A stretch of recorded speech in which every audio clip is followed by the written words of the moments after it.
Hola amigos de YouTube, hoy les voy a compartir acerca de un dato interesante que debemos saber a la hora de aprender ciencias de la Tierra.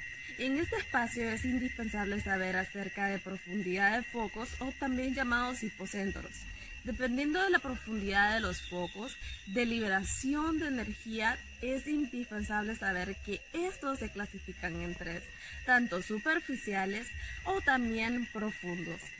Los superficiales con un foco de aproximadamente 70 kilómetros y 30 kilómetros. Como mencioné anteriormente, los terremotos se pueden clasificar en tres. Número 1, superficiales. Número 2, intermedios. Número 3, profundos.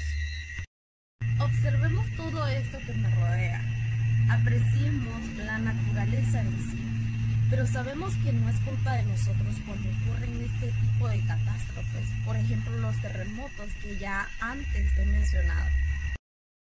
Cuando hablamos de terremotos superficiales, es importante saber que estos terremotos superficiales no ocurren así de la nada y que su profundidad va más allá de 70 kilómetros de profundidad.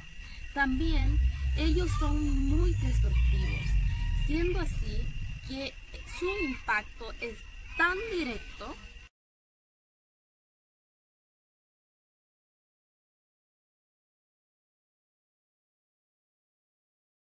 Cuando hablamos de terremotos intermedios, nos referimos a aquellos que su foco va a un grado de profundidad tanto de 70 y 300 kilómetros de profundidad.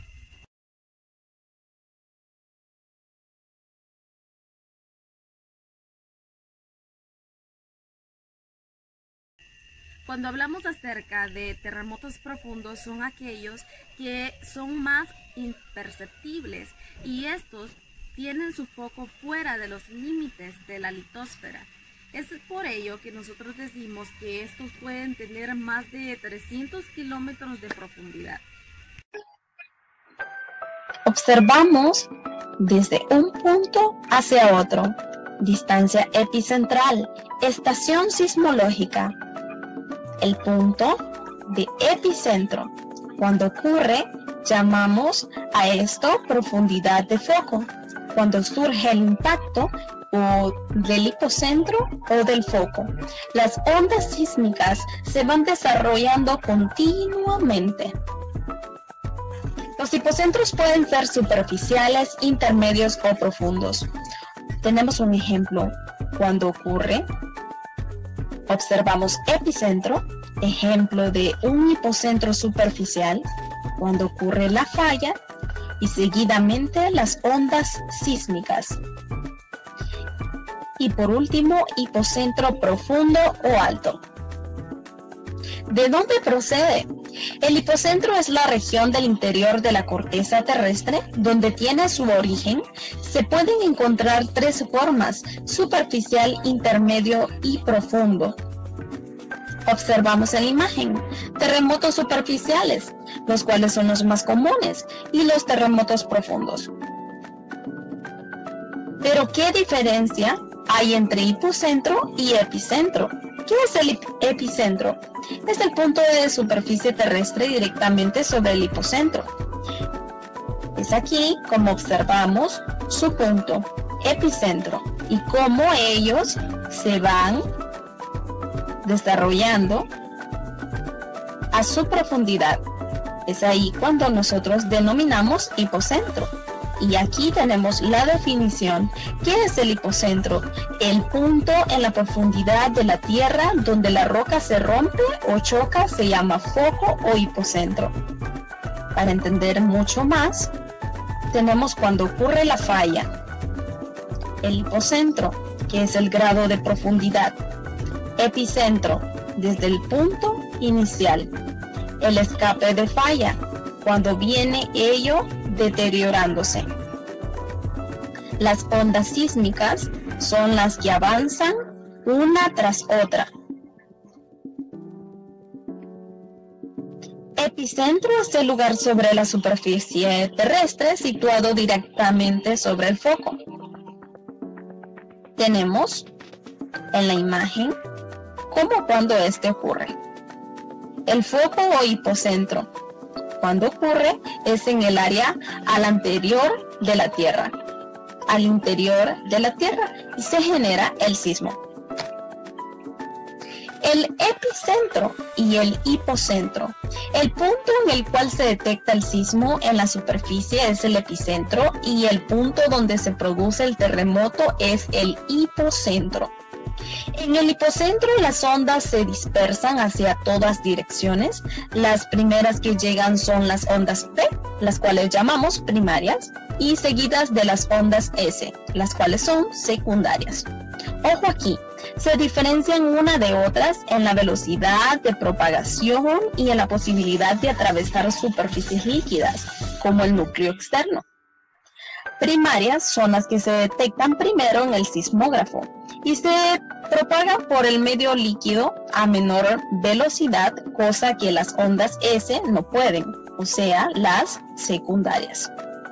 Observamos las ondas sísmicas, el hipocentro, cuando ocurre ya la falla, y el epicentro, punto inicial. Hipocentro y epicentro de un terremoto.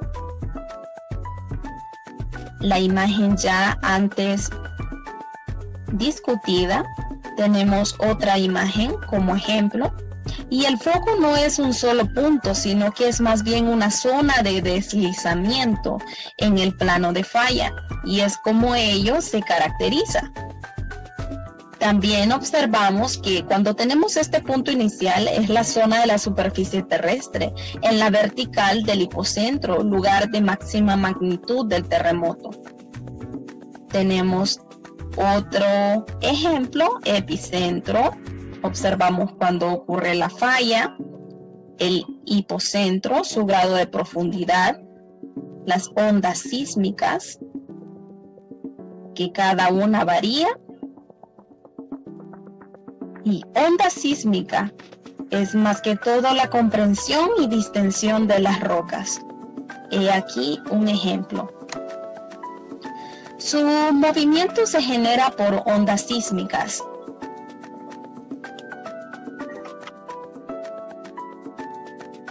Y observamos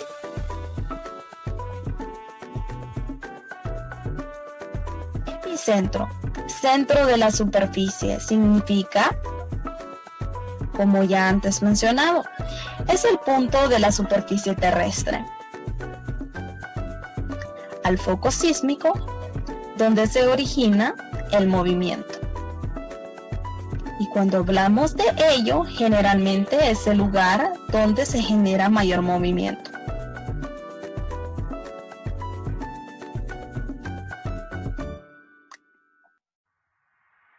Para llegar más a una profundidad del tema, un terremoto es el movimiento brusco de la Tierra, por la brusca liberación de energía acumulada durante un largo tiempo.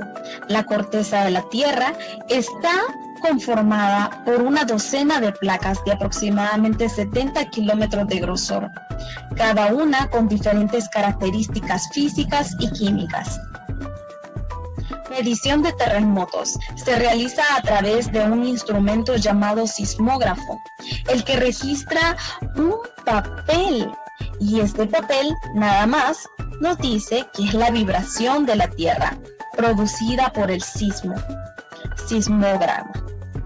Nos informa la magnitud y la duración que este registra dos tipos de ondas, las superficiales y las centrales, y observamos. Predicción de terremotos. Considero que también es importante llegar hasta este punto.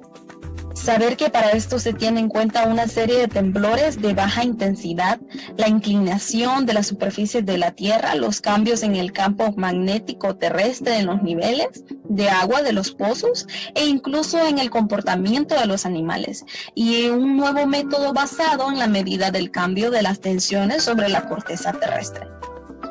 Observemos detenidamente cómo esto ocurre. Es impresionante. las catástrofes que presenciamos. A mí no me gustan. ¿Y a ti? Gracias por tu atención.